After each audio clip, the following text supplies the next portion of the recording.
Welcome to the 19th week of this year's In Times Like These recap. Now, let's get into this. Starting with Max Russo, who is at the Dorval estate, welcomed by Yulisa Torres and Vanessa Dorval. Max tells them how he's ready to move on from what Yvette put him through, revealing to them that he gave his life to Jesus Christ.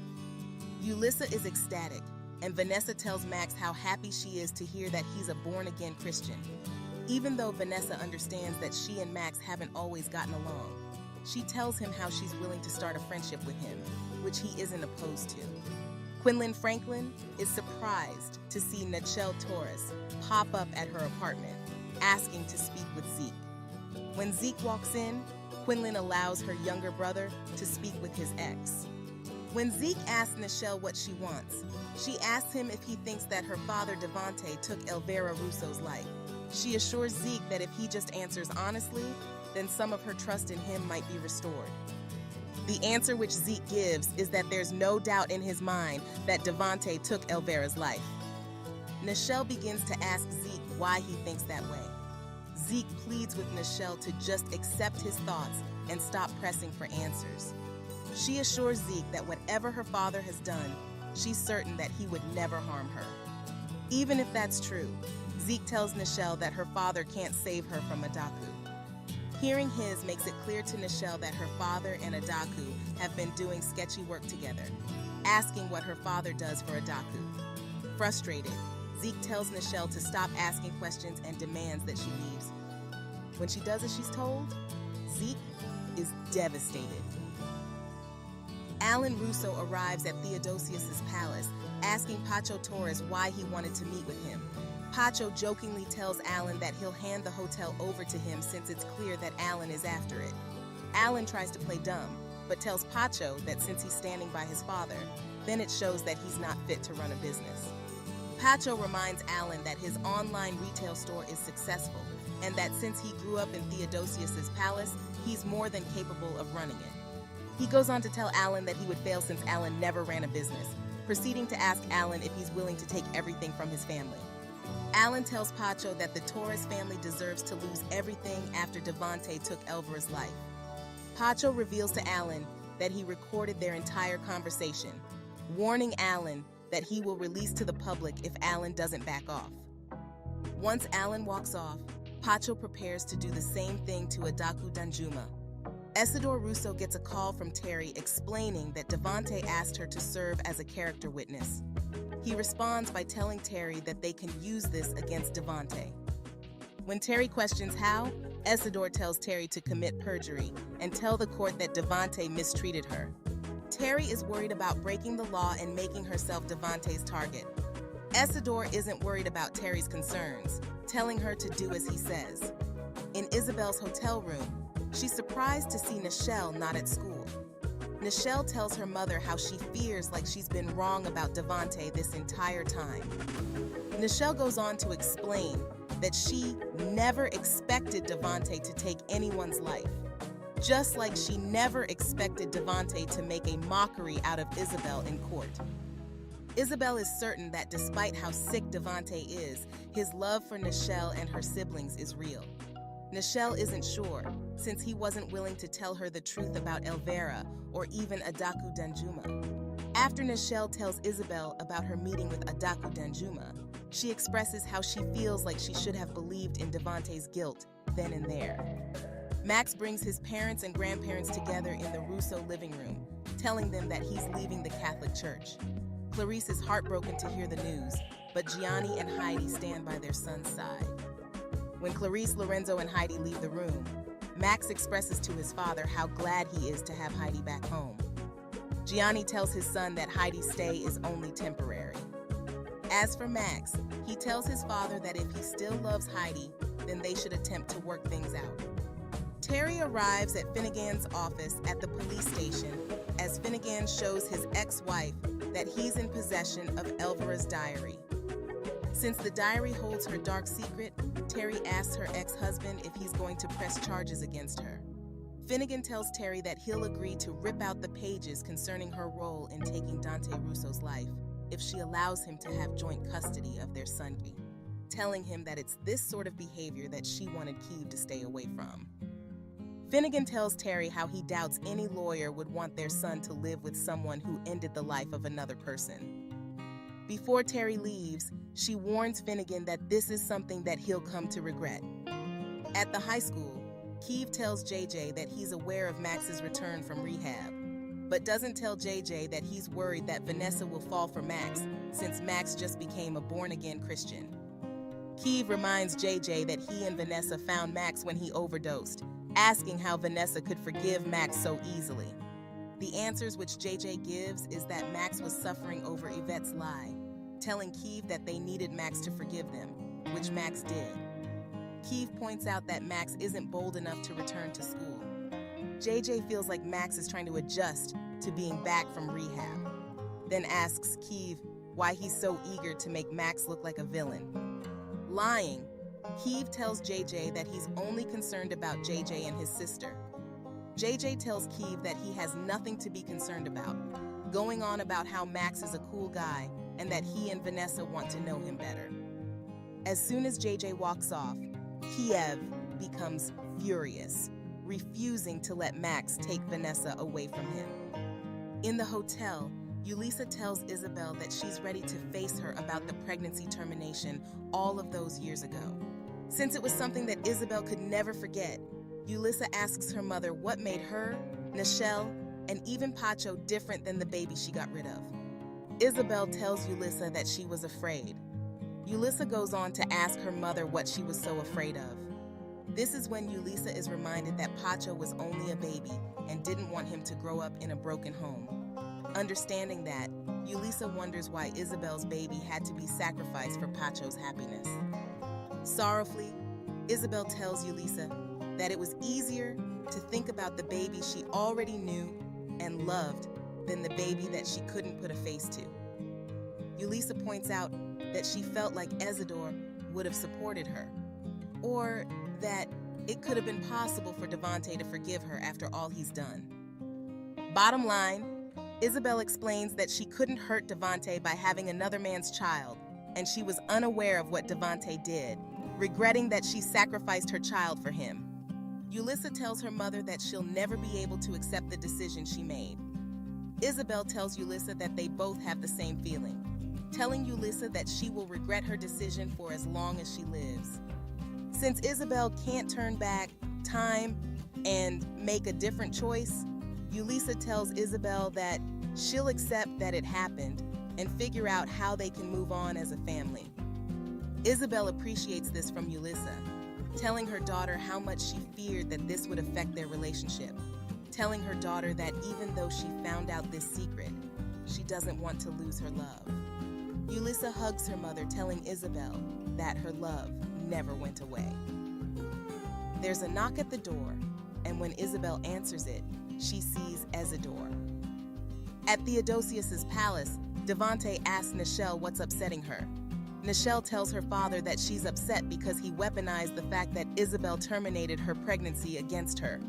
As soon as Devante tells Nichelle that it pained him to see her mother in pain, she asks Devante why he allowed it to happen. Devante tells his daughter that during trials, things go out of control, asking her to trust him. Nichelle tells her father that trusting him is what tore this family apart. He asks Nichelle who got to her, wondering if Isabel or Yulisa turned her against him. Nichelle tells Devante that his actions turned her against him and asks her father what made him snap the night he took Elvira's life. Devante claims that nothing did, claiming that he didn't take Elvira's life. She points out that he said the same thing about Adaku, but tells her father that she's not as stupid as he thinks. Devante assures Nichelle that she's not stupid, but Nichelle tells her father that he wants it to be true because he would have gone manipulating her for the rest of her life. At Global News Press, Adaku goes over with Pacho how their partnership will work. Since Pacho remembers the fatal overdose at the beachfront during spring break, he asks Adaku if that was her product. Adaku admits that it was, then also admits to Pacho that their families have worked together for years. Pacho leaves Adaku's office, revealing that he recorded their entire conversation, which is enough to help the police to build a case against her. At the Russo estate, Heidi tells Gianni that she's willing to stay there for Max's sake as long as he doesn't sabotage it. Annoyed, Gianni tells Heidi that she messed everything up when she cheated on him with Finnegan Burke. Once again, Heidi apologizes to her husband, wondering if he regrets cheating on her with Quinlan. Gianni tells Heidi that Quinlan wouldn't have entered the picture if she didn't cheat first. Offended, Heidi is angered that Gianni can't accept accountability. Gianni tells Heidi how she should know the feeling since she planned to take her secret to the grave. Since that was her plan, she asks Gianni if that shows him that she really didn't want Finnegan, but wanted her husband.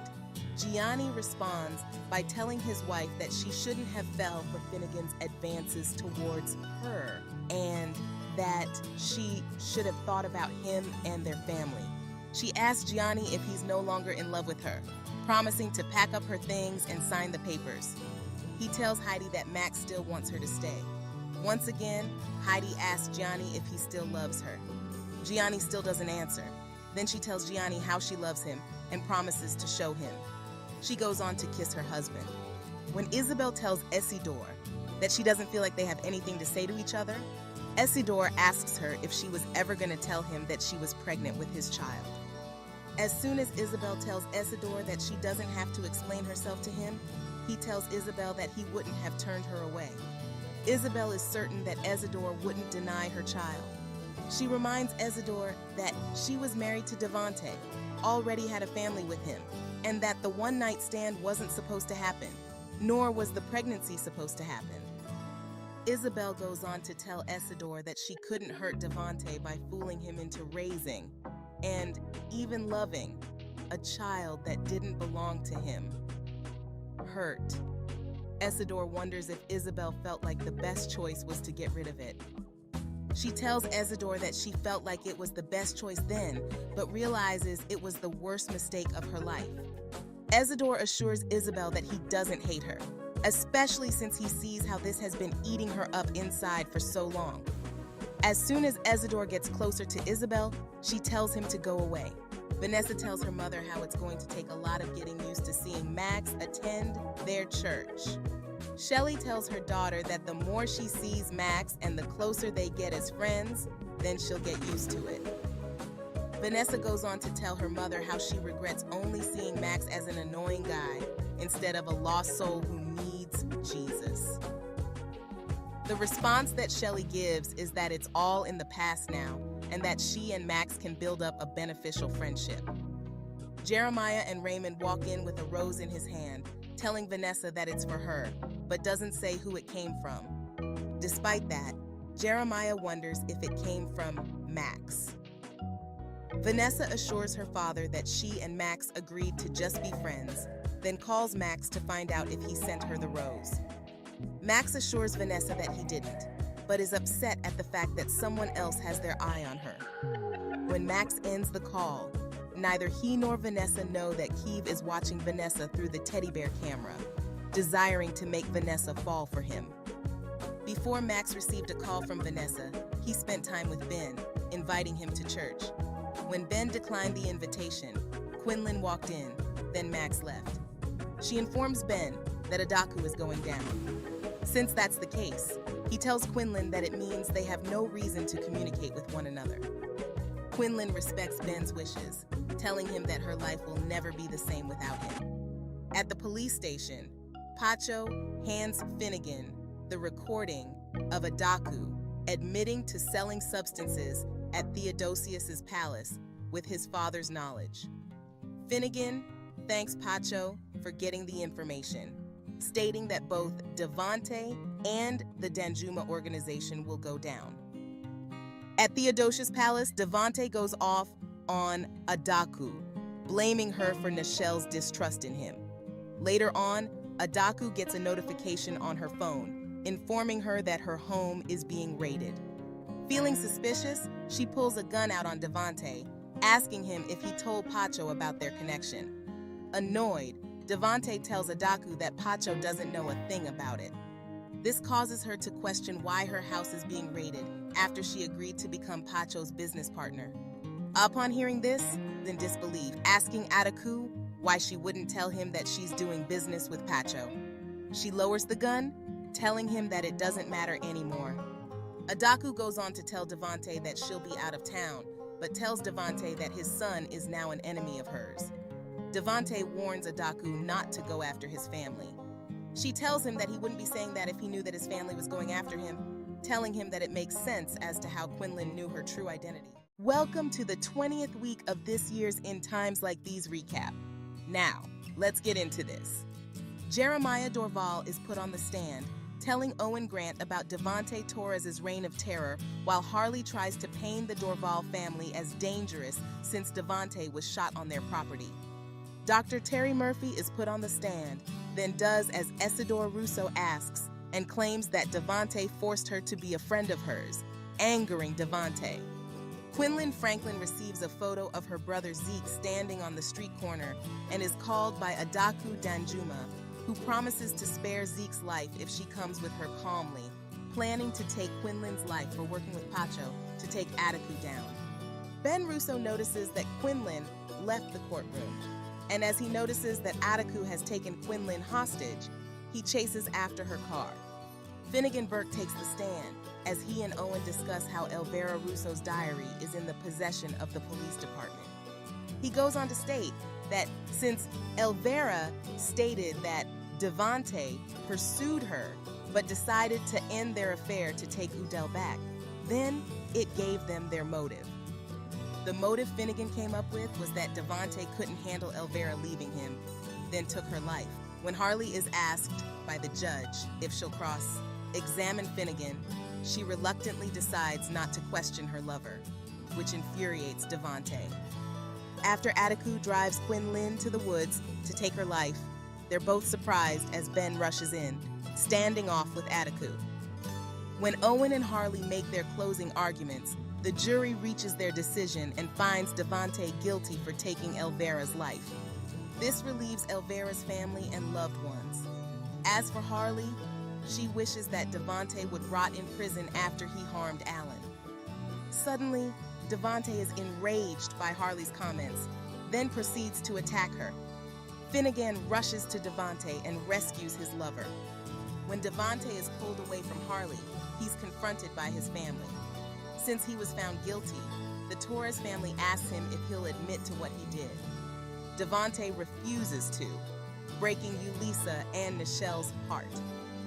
Just as Isabel goes off to comfort Ulisa, Devante tells Pacho that he's aware of his treachery. Because of this, Devante decides to hand Theodosius's palace over to Nichelle, shocking both her and Pacho. Once Owen approaches Wanda Mitchell, she hugs him, thanking Owen for getting Devante convicted. This causes her husband Udell to give the prosecutor the side eye. Owen goes on to tell Udell how different things could have been if Elvira were still alive.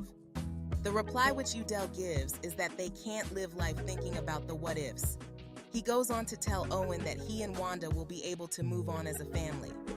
Owen walks off, then Wanda tells her husband that there was no reason for Udell to feel threatened by their friendship.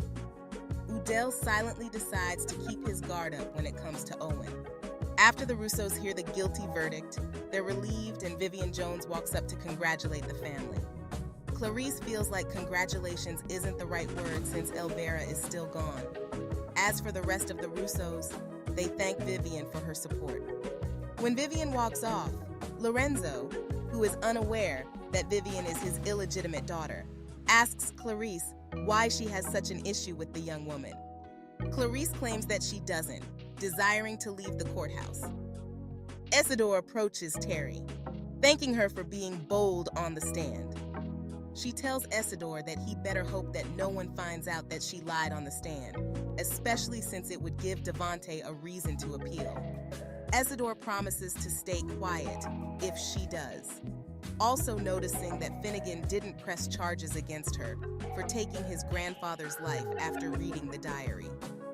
Terry tells Isidore that he should be grateful that Finnegan didn't read the part about his knowledge about it, then walks off. Still pointing the gun at Quinlan, Adaku tells Ben that he's in no position to threaten her. Ben asks Adaku if she values her life, telling her to just go off and live hers and to let Quinlan go. Adaku begins to call Ben pathetic, asking why he would try to risk his life to help the woman who broke up his parents' marriage. Adaku goes on to tell Ben that she also doesn't want to be known as the woman who let either of them scare her out of town. Ben tells Adaku that Quinlan can always lie, explaining that it's something Quinlan is good at. Adaku tells Ben that she's not taking the chance, going on about if she loses her life, then she'll be satisfied knowing that Quinlan will be joining the afterlife with her. Then a shot rings out. Adaku lies lifeless on the floor. Then Ben checks on Quinlan, who is unharmed. She goes on to thank Ben for saving her life. When Quinlan asks Ben how he knew where to find her, he answers that he knew something was wrong when Quinlan walked out while the trial was going on, knowing that this was supposed to be the biggest opportunity of her career. He goes on to tell Quinlan that since he couldn't save his Aunt Elvira's life, he wasn't about to let another woman lose hers. Quinlan embraces Ben, looks into his eyes, then they kiss. When Udell asks Wanda where she's going, she tells him that she'll be going out with Owen to celebrate scoring a conviction against Devante. Even though Owen was the prosecutor on the case, Udell refuses to worship the ground for doing his job. Wanda questions if Udell's angry that he did something that he couldn't.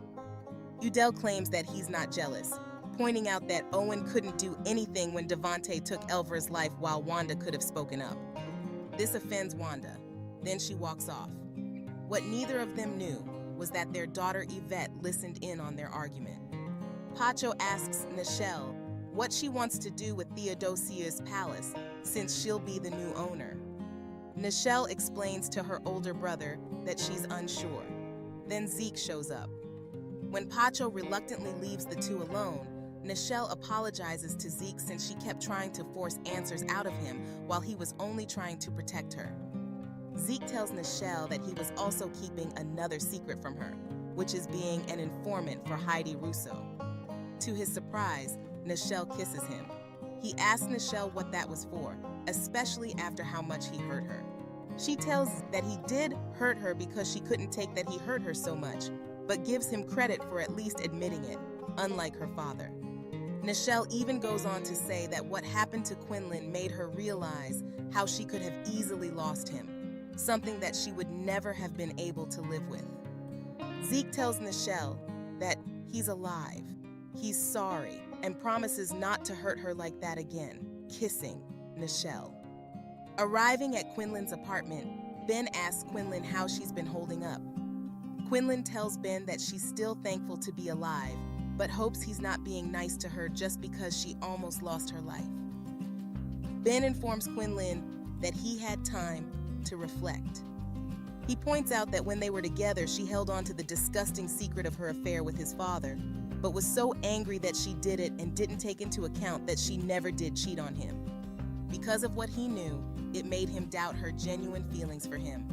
Quinlan assures Ben that her feelings for him were genuine. Ben expresses that he sees that now, telling Quinlan how he wasn't sure how he would have gone on with his life without them making amends. She tells Ben that he doesn't have to wonder, apologizing for the way she hurt him. He tells Quinlan how sorry he is that he ended things before they got the chance to start. As soon as Quinlan tells Ben that she's willing to see where their relationship goes, Ben kisses her. At the Dorval estate, the Dorvals, extended family and friends arrive for the Haitian Flag Day cookout. Yulisa thanks Vanessa for inviting her, then Max Russo arrives. Jeremiah is keeping a close eye on Max, while his wife Shelley and his father Raymond tell him not to worry too much. JJ Dorval gives Yulisa Bubble Guppy's stuffed animal, which she appreciates. As for Vanessa, she feels like her brother just might like Yulisa a bit too much. Since Vanessa brought up gifts, Max asks her if she ever found out who gifted her with a rose. She tells Max that she still has no idea. Then he asks her what she did with it. Vanessa informs Max that she threw it away. Keeve approaches JJ and Yulisa, angry to see Max at the estate. Max tells Vanessa how it was kind of harsh for her to throw a gift away like that. Vanessa tells Max that he should be the expert on how harsh she can be. As soon as she says those words, she gets a text wishing her a happy Haitian Flag Day, telling her that he wishes she would have invited him. Noticing that Vanessa seems bothered, Max asks Vanessa if everything is okay. She brushes off the disturbing text as Keeve continues to angrily look at Vanessa and Max. Welcome to the 21st week of the In Times Like These recap. Now, let's get into this. Starting with Vanessa Dorval, who gets another disturbing text at the high school, unaware that it's coming from Keeve Burke. Kiev walks up to Vanessa, making her jump. He goes on to tell her how he noticed her speaking with Max Russo during the Haitian Flag Day cookout at the Dorval estate. Just as Max is mentioned, he approaches the two, enraging Kiev. Max goes on to apologize for the previous altercation with Kiev, but Kiev refuses to forgive Max. Once Kiev is gone, Max wonders how many people in the school still see him as a monster. Vanessa reminds Max that since he's a born-again Christian, he can go to God with his problems. On top of that, she's certain that those around Max will see how different his newfound faith has made him. When Vanessa walks off, Yvette Mitchell runs into Max. Nichelle Torres approaches her younger sister Yulissa at school, apologizing for allowing their father Devante to tear the family apart.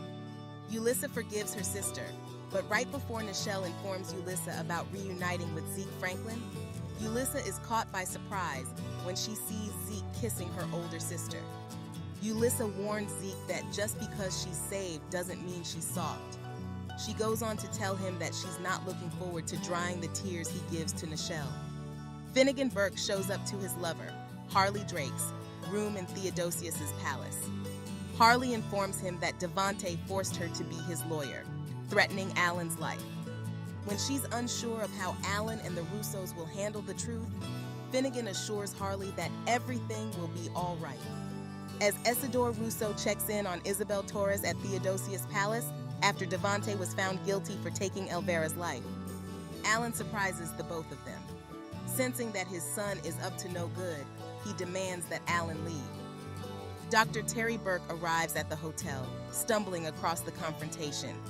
Alan goes on to reveal to Isabel that he attempted to take over Theodosius's palace. He adds that Isidore knew all along and initially agreed to help him, upsetting Isabel. Pacho Torres arrives at Vivian Jones's apartment. As she states that going after the Russo equates to going after what belongs to her, Pacho questions what she means. Vivian isn't ready to reveal to Pacho that she's Lorenzo Russo's illegitimate daughter. She goes on to ask Pacho how he feels with Devante going to prison. Pacho explains that he's glad his father will be punished, causing Vivian to ask if Devante mistreated him growing up. Even though Devante never mistreated Pacho, he explains to Vivian that the older he got, the more he and his father bumped heads. Changing the subject, he asks Vivian what she wants with Russo Jewelers. She informs him that she wants the company. Yet, her only obstacle is Clarice Russo's suspicion of her. Pacho advises Vivian to use that against the Russos, since the Russos are known to battle one another. Max greets Yvette, wondering if she's been trying to ignore him. Since she dropped the charges against him, Yvette tells Max how they have nothing to say to one another. He tells Yvette that he'll start by thanking her for dropping the charges which ended the nightmare, also stating that the nightmare could have ended more tragically if he ended up taking his life. She tells Max that he's sorry for how much he suffered. Max responds by asking Yvette if she's being genuine. Yvette tells Max that she didn't want him to lose his life. Max points out that she kind of did, since she wanted to take her lie as far as to send him to prison. She tells Max that he's not going to prison, so they should both move on with their lives. The response which Max gives is that she can move on just fine, but states how he won't be able to fully move on if she doesn't admit that she lied. She asks him if he'll go on the rest of his life worrying about what others think of him. Max points out that he would still like to run the business one day and wants to bring it to new heights with his newfound faith. Because of his newfound faith, he tells Yvette that he doesn't hate her, but still hates what she did, hoping that she can make it right. Wanda Mitchell is on the phone with Owen Grant, telling him about how Udell has never stopped blaming her for Elvira's passing. Owen feels like Udell won't ever forget the secret Wanda kept, which he could always use against her in the future. His phone call is interrupted as Heidi Russo enters his office. She goes on to congratulate Owen for prosecuting Devante, then walks off. As she's in her own office, she's on the phone with her husband Gianni, conspiring how the two of them could use Owen and Wanda's friendship against the Mitchells. After hearing Alan's revelation, Isabel slaps Isidore across the face, demanding that he leave the hotel. Once Isabel storms off, Isidore scolds Alan for what he's done, pretty much wishing that he were never born. Terry overhears this, then checks up on Alan, who claims to be okay. Just as she tries to comfort him, the two look into one another's eyes, then kiss. Terry demands that Alan never do that again, but the kiss leaves them both conflicted. Right after Terry thinks back to her kiss with Alan, Keeve and Finnegan arrive at her new apartment. When Keeve leaves the room, Finnegan reminds Terry that she could have kept the house if she wasn't trying to take full custody of Keeve to begin with. Since Terry is so distrusting of Finnegan, especially after finding out that she helped Dante Russo end his life, Finnegan asks her how she plans to actually find someone else to be in a relationship with. Terry tells her ex-husband how everyone doesn't move on as fast as he does. This causes Finnegan to wonder if Terry is jealous of Harley. She tells Finnegan that he'd be jealous by the very person who would try and pursue her. Finnegan goes on to ask Terry who she's talking about. Terry tells Finnegan that she's done talking with him, telling him that this is a suitable apartment for her and Keeve, and that he can pick up Keeve on his time. He goes on to tell Terry that he does hope that she doesn't close her heart to any other man, leaving her apartment. At the Dorval estate, Vanessa reads a text from her stalker, unaware that it's Keeve. JJ walks in, noticing how nervous his sister seems. Vanessa tries to claim that she's not nervous, but JJ reminds his sister that lying is a sin. She tells her brother not to worry about her. Hearing this causes JJ to begin to worry. Then Vanessa explains to him that the same person who sent her the rose keeps sending her texts. JJ suggests that she's being stalked, but Vanessa refuses to believe it. As Keeve is in his room, he tells himself that Vanessa can't go on ignoring him forever. Vivian enters Lorenzo's office, then grabs a file, proud that she found the file that carries the number of shares the Russo family has to Russo Jewelers. After seeing how many shares each family member holds, she decides to go after Clarice's shares first, since she feels like Clarice is the reason why she lost out on her birthright. During Devante Torres' sentence, Wanda, Lorenzo, and Clarice make statements against him. After the statements are made, Devante is sentenced to life in prison. At her apartment, Terry receives a call from Alan, wanting to discuss their kiss. Terry wants to pretend like it didn't happen, but Alan tries to tell Terry that they're both adults, even though there's a big age gap between them. Alan goes on to apologize if he made Terry uncomfortable, but tells her that she has the option to save his number and that he'd be willing to answer anytime. Once the call ends, Terry struggles. Since Ben doesn't want his family asking questions, he and Quinlan sneak outside of the courtroom. Since it's clear that Devante will spend the rest of his life in prison, Ben feels like it's the right time to visit Elvira's grave, asking Quinlan if she wants to tag along. At first, Quinlan is reluctant, but Ben feels like it's fitting since she had a hand in getting Elvira justice. She agrees, then kisses Ben before they walk off. What the couple was unaware of was that Ben's mother Heidi saw them kissing. Gianni approaches Udell and Wanda as the couple congratulates him for getting justice. He appreciates that, then reminds them that his son hasn't gotten justice over what their daughter did to Max. Just as Udell and Wanda attempt to walk past Gianni, he tells the couple how Yvette can't get away with what she did forever, just like Devante couldn't. Angered, Wanda scolds Gianni for comparing Devante to her daughter. Gianni understands that Yvette never took Max's life, but points out that her actions could have cost Max his life, just like Devante took Elvira's life. He goes on to say that Elvira would be rolling in her grave over their reluctance to make Yvette do the right thing. Annoyed, Wanda tells Gianni that Elvira never liked anyone speaking for her in life and wouldn't want anyone speaking for her in the grave. Gianni is puzzled to hear Wanda defending Elvira since she married Elvira's soulmate. Annoyed, Udell reminds Gianni that he and Elvira were already over before she lost her life. Gianni points out that before Elvira was alive, she wanted Udell to give her another chance, questioning if Udell wouldn't give Elvira another chance. Even though Udell tells Gianni how they can't just wonder about what could have happened over 20 years ago, Gianni points out that it could have happened. He goes on to ask Udell to admit that he'll never love Wanda as much as he loved Elvira. Udell spits out about how hurt he was by Elvira's actions because she was the love of his life. Wanda becomes emotional, then rushes out, falling into Owen's arms in tears. Before Devante is hauled off to prison, his family comes to say goodbye. His first step of saying goodbye is ensuring that Nichelle received the document naming her as the new owner of Theodosius's palace. Even though Isabel appreciates Devante's actions, she asks her husband how he expects their teenage daughter to run an entire hotel. Devante assures Isabel that he doesn't expect Nichelle to run Theodosius's palace right now. In fact, he expects Isabel to run the hotel until Nichelle is able to. As for Pacho, Devante asks his son to get out of his sight, which Pacho gladly does. Once Pacho is gone, Devante reveals to the rest of the family that he'll be making an appeal. This disgusts his family, then they walk out on him one by one. Welcome to the 22nd week of the In Times Like These recap. Now, let's get into this. Starting with Udell Mitchell, who asks Wanda how long she plans to ignore him. Wanda tells her husband that she'd be willing to speak with him as long as she was 100% certain that their marriage could survive. Since Udell admitted that Elvira was his only soulmate, Wanda wonders if their marriage was built on a lie. Even though Udell tries to convince her otherwise, Wanda isn't convinced.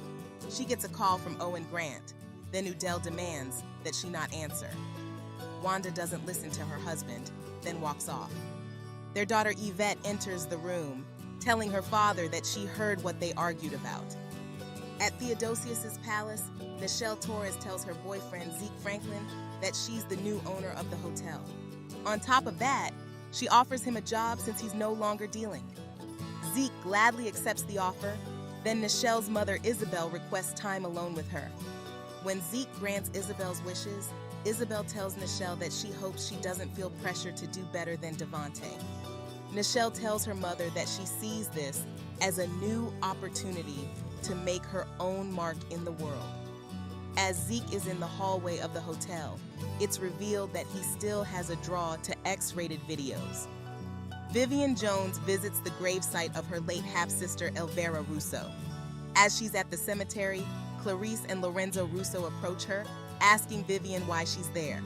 Since Lorenzo is still unaware that Vivian is his illegitimate daughter, Vivian makes an excuse and tells the couple that she only wanted to pay her respects.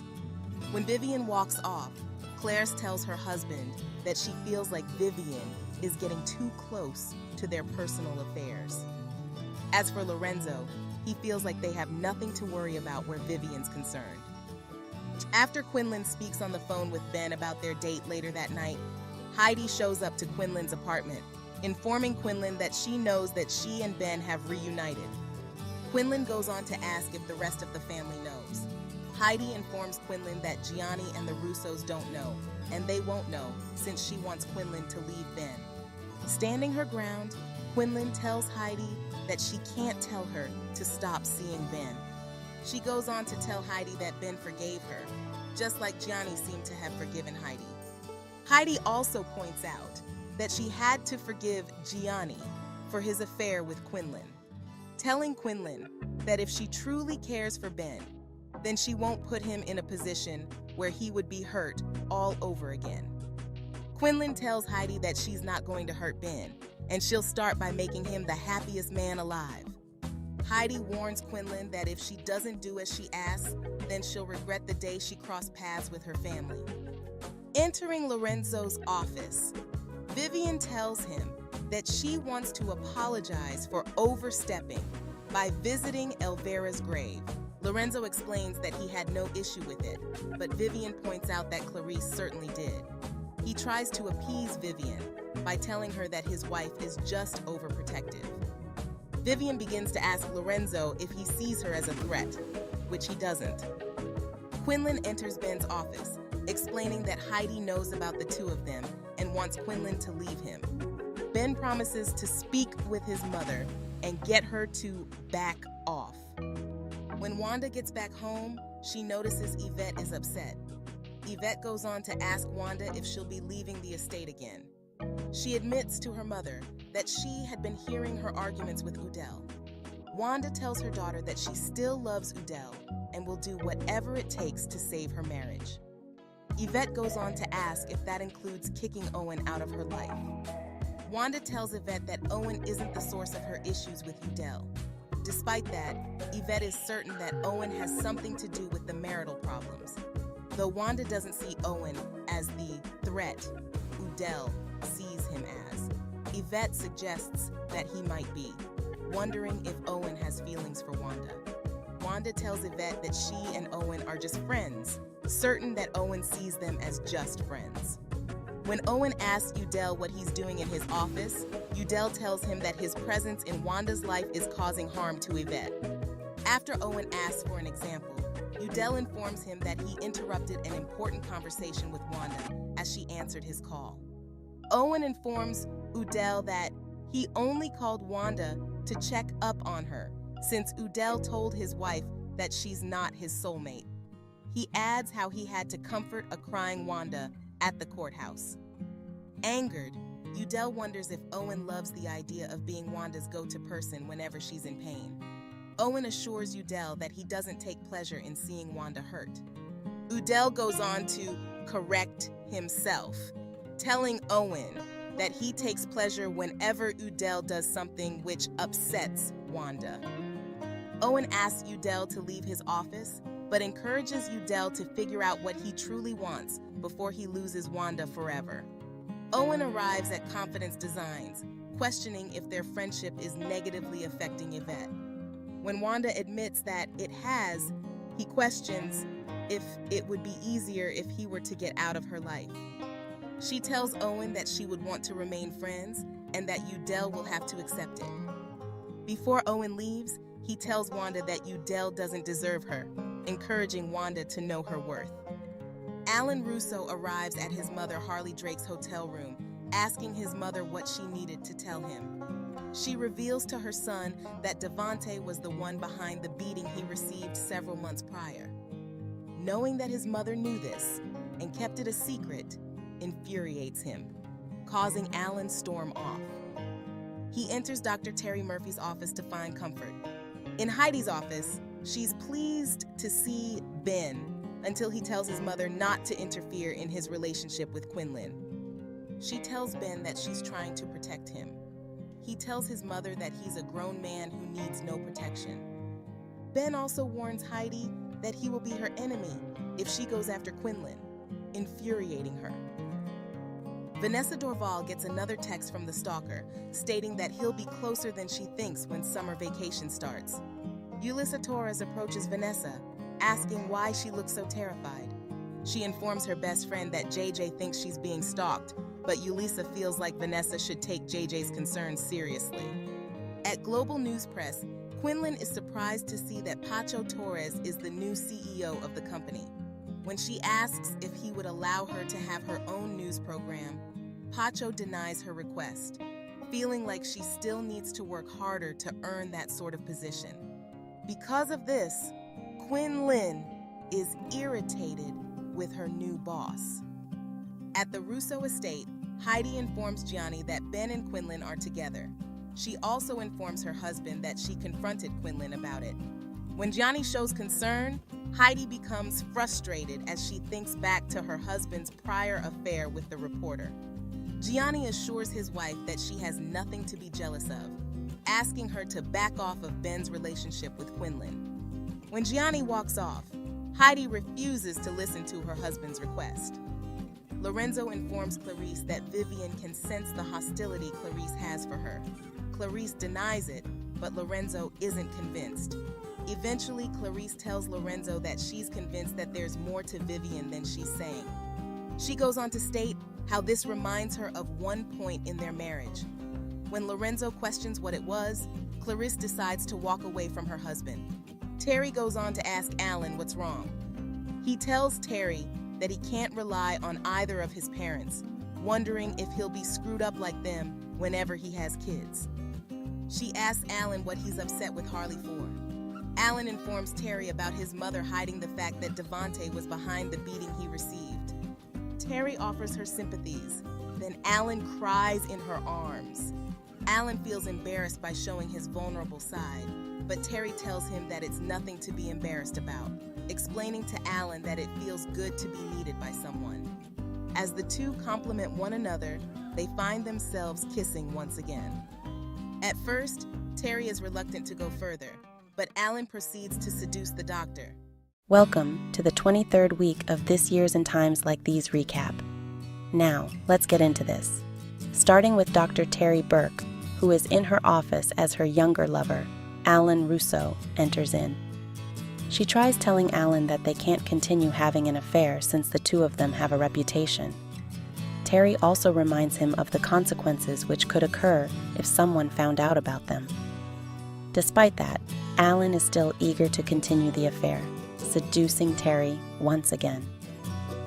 Max Russo meets up with Vanessa Dorval at the high school, discussing their plans for summer vacation. As the two friends discuss the upcoming break, Vanessa receives another text from her stalker, unaware that it's Keeve Burke. He notices how concerned she looks, but she tells Max to leave it alone as soon as he asks Vanessa what's bothering her.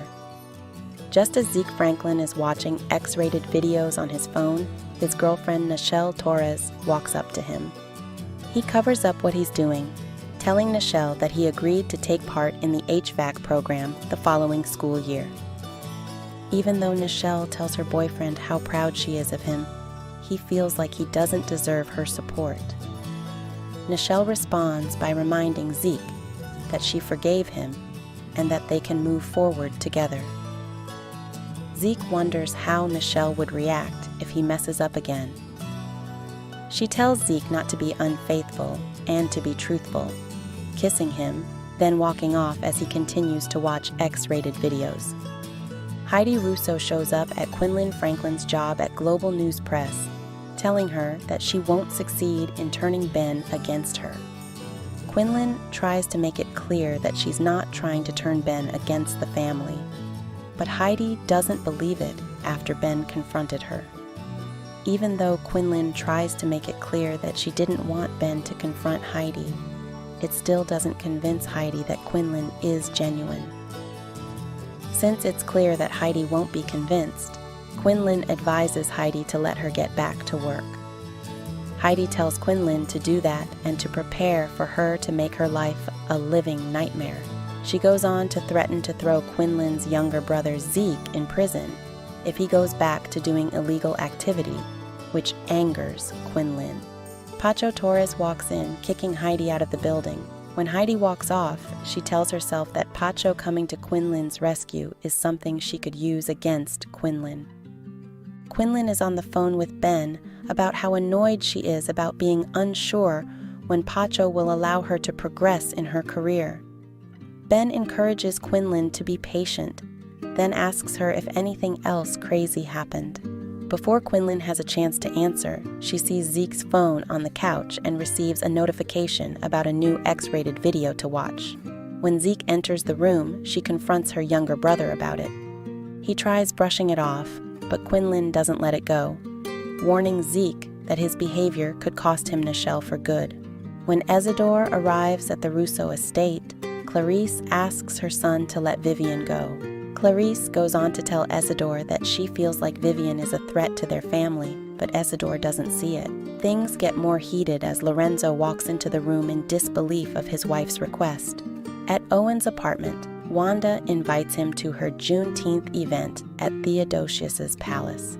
He's reluctant at first, since he's aware that Udell and Yvette will be present, but Wanda convinces him to attend. Udell checks up on his daughter, who tells him that Wanda is oblivious to the fact that her friendship with Owen will land her in prison. He reminds his daughter that he and Wanda are fighting hard to keep her from prison and that Heidi isn't pursuing charges against her. Even thought that's true. Yvette points out that if Wanda and Owen grow closer, Wanda could let it slip that she lied about Max the entire time. Even though Udell tells his daughter that Wanda would never let that happen, Yvette is certain that Wanda would do it unintentionally and Owen would feel deceived.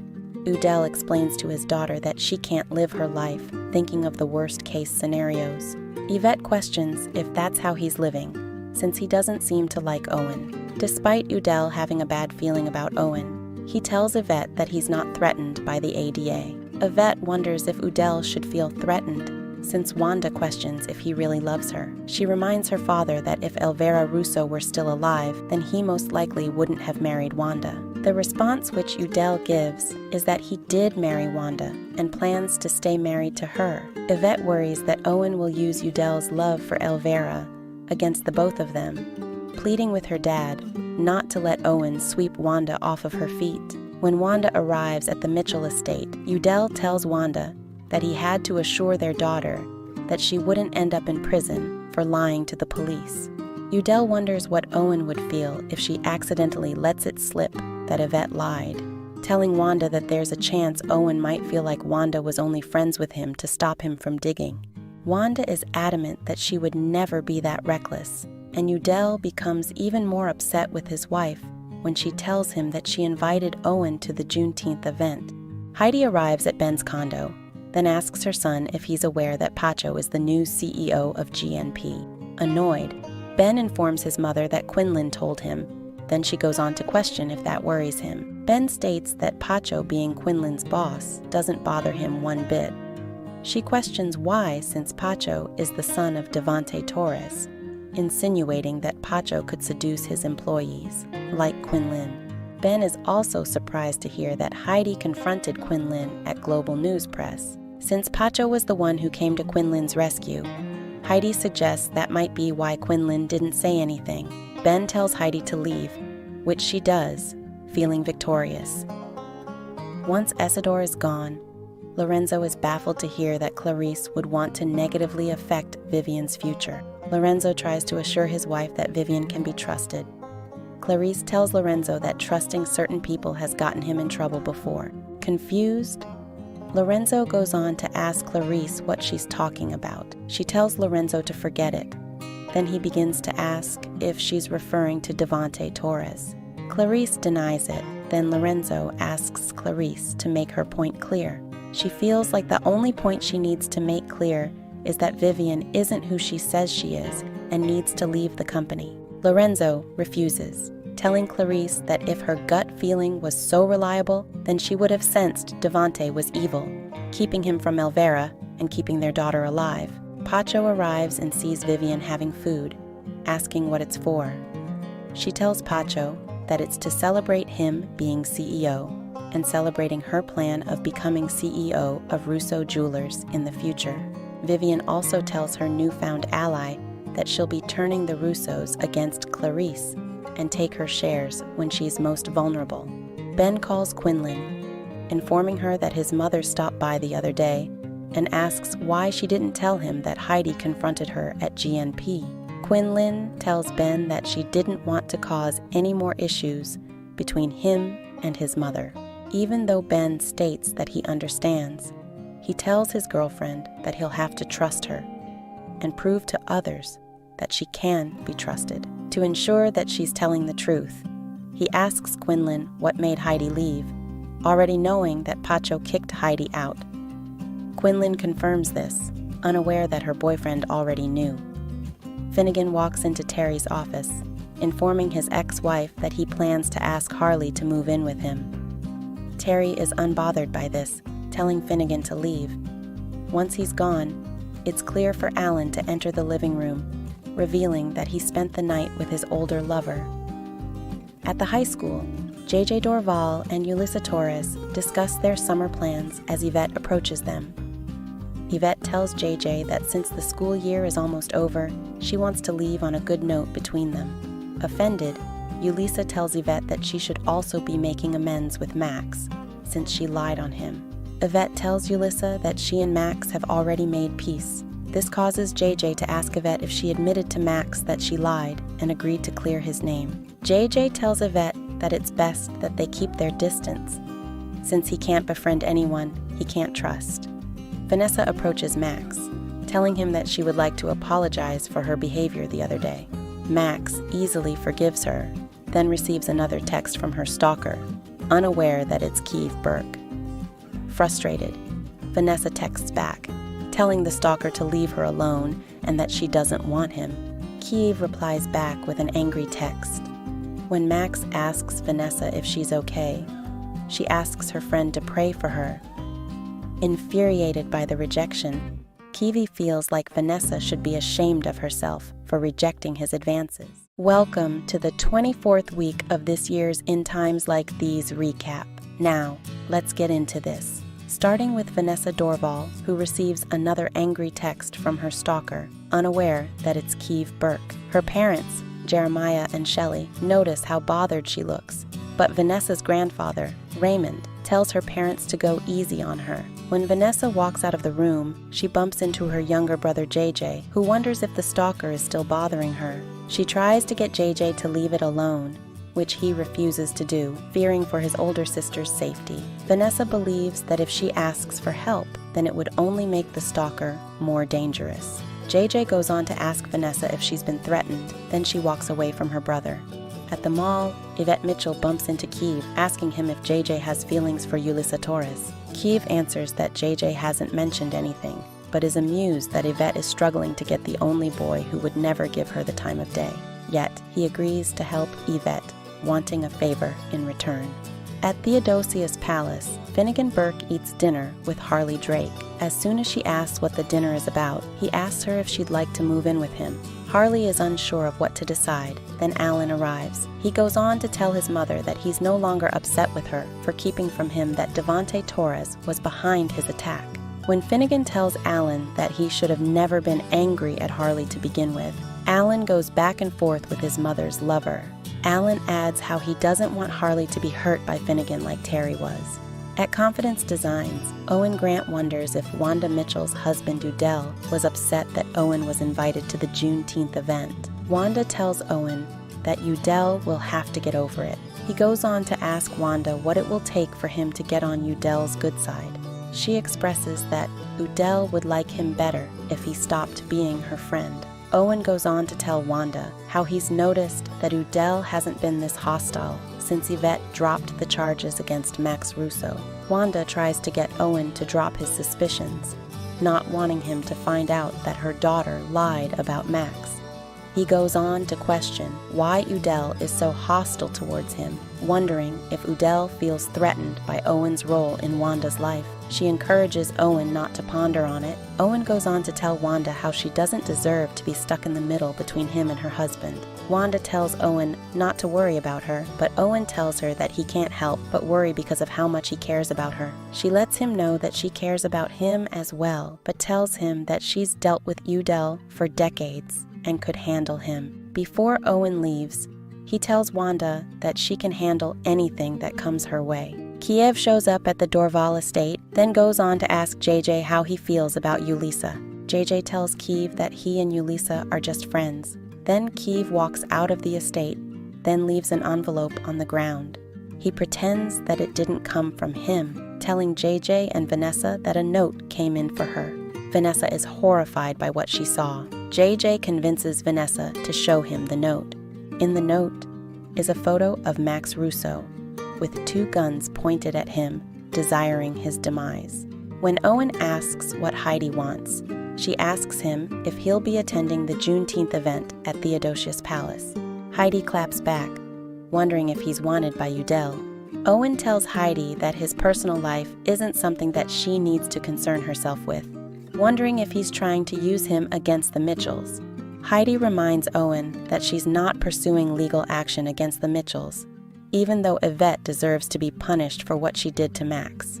She goes as far as to tell Owen that Yvette most likely dropped the charges because of guilt, wondering if Wanda is his friend for the same reason. Angered, Owen tells Heidi that he can't believe she would make a serious accusation against Wanda. At Russo Jewelers, Essador, Russo looks at an older picture of him and Isabel. When Vivian Jones walks in, she asks her older half-brother if he's okay. Unaware that Vivian is his younger half-sister, Isidore claims that he's fine, asking Vivian to leave. She runs into her nephew Alan, asking what's bothering his father. Alan suggests that Isidore is missing Isabel. Because of Isidore's feelings for Isabel, this is something that Vivian feels like she could use against her older half-brother. While Zeke Franklin is working at Theodosius's palace, he watches X-rated videos on his phone. Isabel Torres walks up to him, asking Zeke if he's distracted. Zeke lies, telling Isabel that Quinlan called.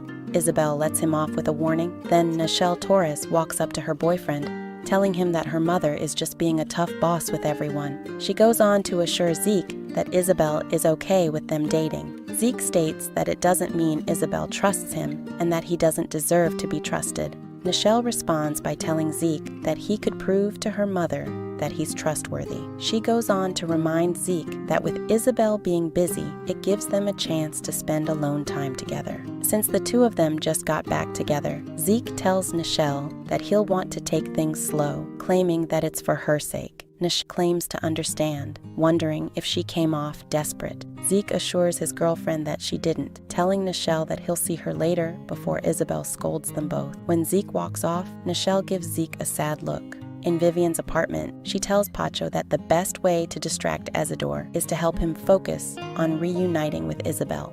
Upon hearing this, Pacho immediately rejects the idea. Eventually, she convinces Pacho that it's more about hurting Isidore and the Russos. Reluctantly, Pacho agrees to follow Vivian's plan.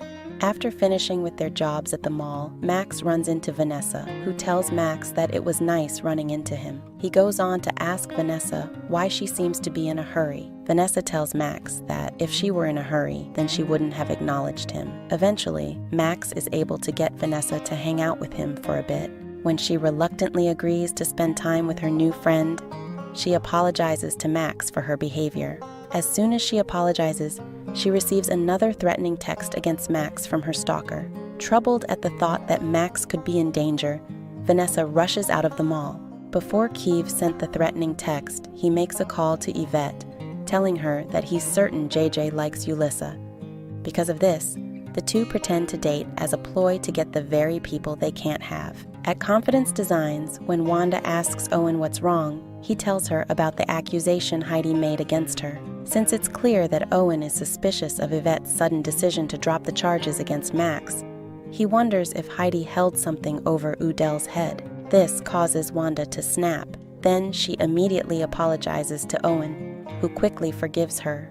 Before Owen walks off, he assures Wanda that she could trust him with anything. At Finnegan's house, Harley asks her lover to try and make peace with Alan, even if Alan gives him a hard time. Reluctantly, Finnegan agrees not to be antagonistic with her son for Harley's sake. In Terry's apartment, she asks Alan what seems to have him so bothered. He goes on to tell Terry about his issue with Finnegan and their previous encounter. Because of how Finnegan hurt Terry, he expresses that he fears that he'll hurt his mother the same way. Once Kiev is done with his makeover, Yvette begins to ask Kiev how he likes it. He replies by telling Yvette how different he looks and feels. She goes over her plans with him about pretending to date one another, as Kiev is looking forward to both of them getting what they want. At the Dorval estate, Yulissa asks Vanessa whether there was any news in regards to the stalker.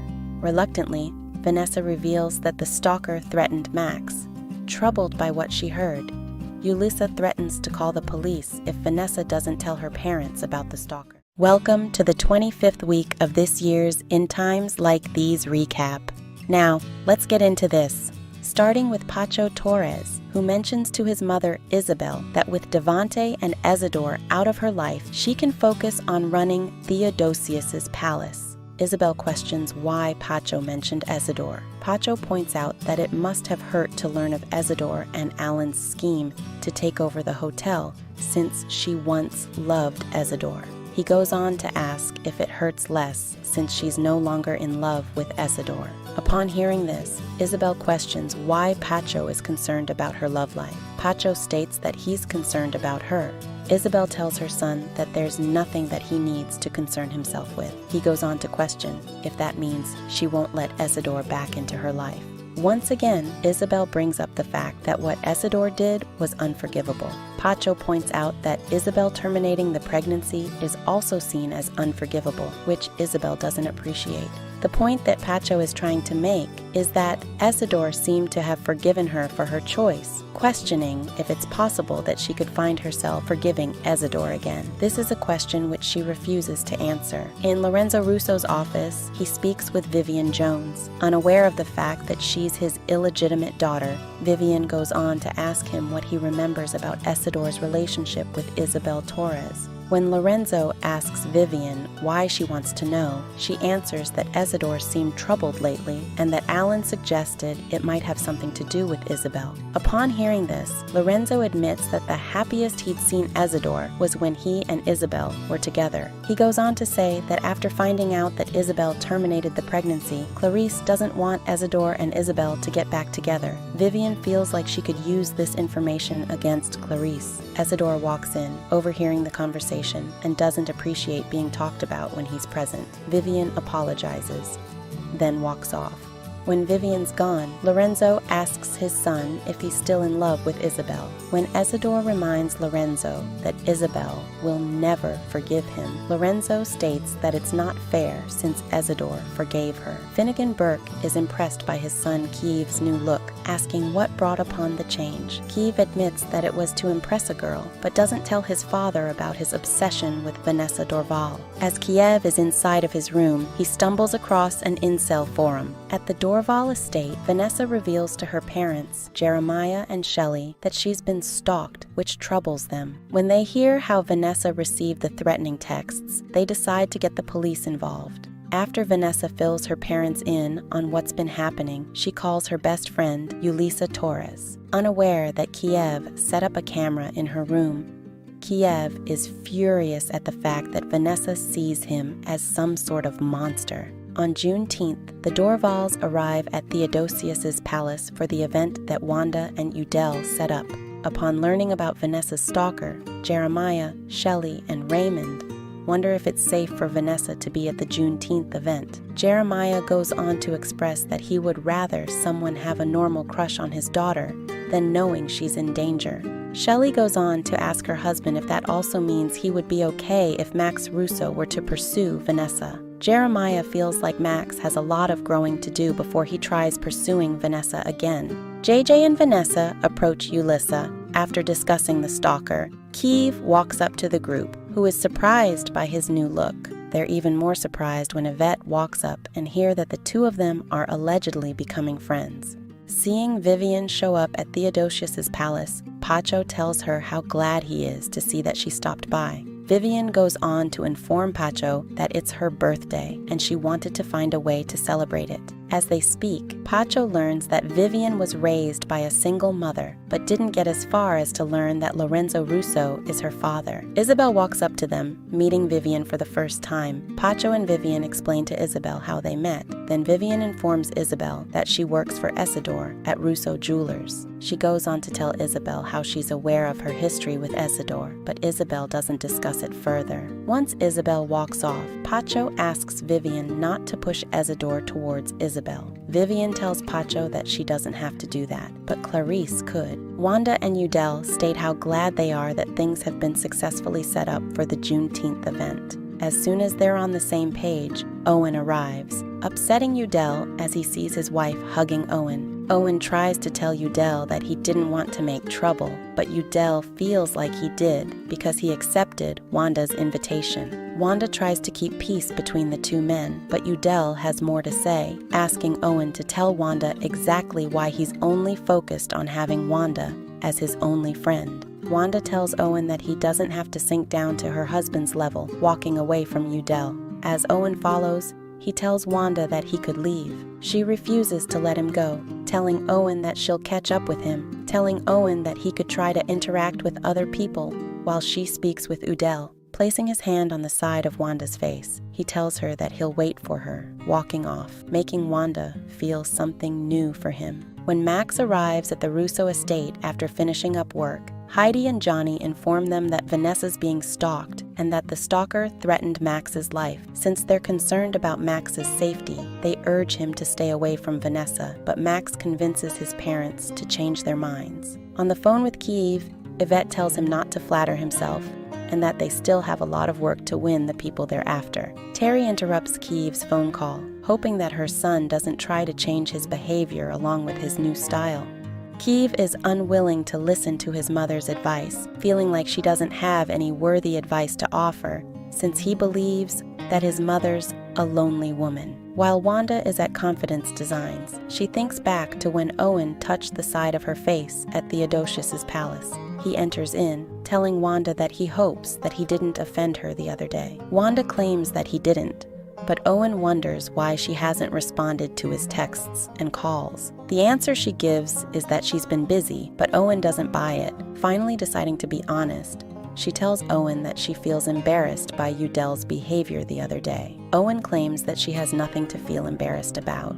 Owen reminds Wanda that Udell had his heart broken by Elvira, wondering if Udell fears like Wanda will do the same thing. Wanda tells Owen that she loves her husband and wouldn't hurt him intentionally. Owen goes on to ask how she would feel if she unintentionally fell for someone else. Wanda tells Owen that she loves her husband, but Owen responds by telling Wanda that he's in love with her, kissing her. To her relief, Wanda wakes up to find that she was only dreaming, but the fact that she dreamt about her friend in a romantic way troubles her. Before leaving Russo Jewelers, Vivian asks Alan if he could do her a favor by speaking to Clarice about backing off if Isidore decides to pursue Isabel. With some convincing, Alan agrees. Once he walks off, Vivian feels like she has the Russo family exactly where she wants them. After finishing work, Max runs into Vanessa, telling her that he's aware of her being stalked, asking why she didn't tell him anything. She explains to him that she didn't want to be the reason why he continued to suffer after everything he'd been through. Since Max is a born-again Christian, he reminds Vanessa that God will help him through his struggles, but understands Vanessa's intention. Vanessa apologizes to Max for keeping secrets from him, which he forgives. Then the two friends embrace. Unbeknownst to them, Kiev is watching them from afar, being furious with Max.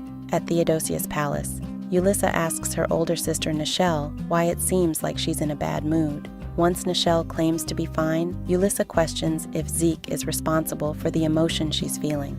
Nichelle reminds Yulissa that it's only been a month since she and Zeke had been together, wishing that Yulissa wouldn't think the worst of him so early on. Yulissa tells her sister that she can't blame her after Zeke's previous behavior. Nichelle tries to explain that Zeke has changed to the point where he wants to take things slow with her. First, Yulissa hopes that Nichelle decides to wait for marriage before she decides to sleep with anyone, but Nichelle isn't willing to listen to her younger sister's advice. Yulissa also questions if Zeke wants to take things slow because he's getting his needs met somewhere else. Before she walks off, Yulissa urges Nichelle to think long and hard about what she said. At Quinlan Franklin's apartment, her younger brother Zeke watches X-rated videos just as Quinlan walks into the room. Quinlan urges Zeke to stop or tell Nichelle how he spends his free time. But when Zeke doesn't seem willing to listen to his sister's advice, she suggests that he might be addicted. This is something that Zeke is unwilling to accept, walking off before Ben comes in to watch movies with Quinlan. When Heidi arrives at Theodosius's palace, she runs into Pacho, who tells her that he's aware of her issues with Quinlan. Because of this, Heidi questions if he made himself Quinlan's protector. The answer which Pacho gives is that he'll protect any of his employees. Heidi responds by telling Pacho that he can't deny that Quinlan is a beautiful woman. Pacho is confused by the point Heidi is trying to make. She reminds him that his father Devante could never resist a beautiful woman.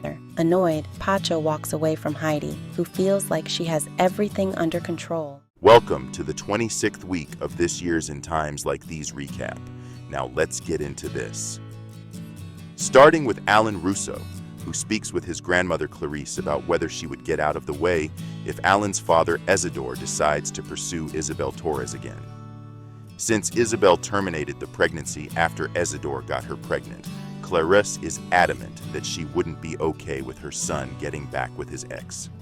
Isidore overhears this, defending Isabel, upset at the fact that his mother thinks so low of her. When Max Russo arrives at his brother Ben's office, he tells Ben about Vanessa's stalker and the threats made against him.